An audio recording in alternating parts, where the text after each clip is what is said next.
കഞ്ഞിയ ആർച്ചേ, ഞാൻ ഇന്ന് സ്റ്റേഷനിൽ ചെന്നത് മുതൽ നമ്മൾ രാവിലെ പറഞ്ഞ കാര്യമല്ലേ, അതിനെക്കുറിച്ച് ഇങ്ങനെ ആലോചിക്കുക. അവിടെ വേറെ പണിയൊന്നും ഉണ്ടായിരുന്നില്ലേ? എന്നല്ലല്ലോ പറഞ്ഞത്.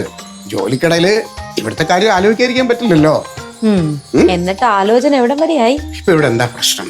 ആർച്ചയ്ക്ക് ക്യാമ്പിന് പോകണം. ആ സമയത്ത് ഇവിടെ ജോലിക്ക് ഒരാളെ വേണം, അതിനൊരു ജോലിക്കാരി വേണം. ഈ കുറച്ച് ദിവസത്തേക്ക് ഒരു ജോലിക്കാരി തന്നെ ഇവിടുത്തെ ജോലി ചെയ്യണമെന്നുണ്ടോ? പിന്നെ ഇവിടുത്തെ പണികളൊക്കെ ആര് ചെയ്യും? ആ ജോലിയൊക്കെ ഞാനങ്ങ് ചെയ്താ പോരെ? സത്യം വട്ടായോ?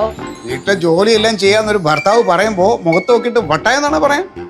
ആർച്ച, നിന്റെ സ്ഥാനത്ത് വേറെ വല്ല ഭാര്യമാരാണ് ഇപ്പൊ കെട്ടിപ്പിടിച്ചാൽ. സത്യേട്ടന് പകരം വേറൊരു ഭർത്താവായിരുന്നെങ്കിൽ കെട്ടിപ്പിടുത്ത ഉറപ്പാ. സത്യേട്ടൻ പറച്ചില് മാത്രമേ ഉള്ളൂ. ആർച്ചേ, ഞാൻ സത്യമായിട്ടും ചെയ്യും. ഇങ്ങനെ സത്യം ചെയ്താ പോരാ, സത്യന്റെ അമ്മയുടെ പേരിൽ സത്യം ചെയ്യണം. എന്നാ അമ്മയാണ് സത്യം. അങ്ങനെയല്ല, ഞാൻ പറയുന്നത് പോലെ പറയണം. എന്നാ പറ.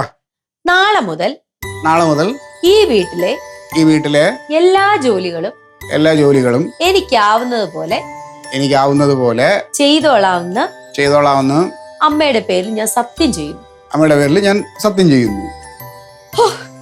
എനിക്ക് ആശ്വാസമായി. ദേ, ഇനി വാക്ക് മാറ്റി പറയല്ലേ, സത്യം അമ്മയുടെ പേരില. വാക്ക് മാറില്ല. നന്നായി. പഞ്ചായത്തിന്റെ ക്യാമ്പേ മാറ്റിവെച്ചു.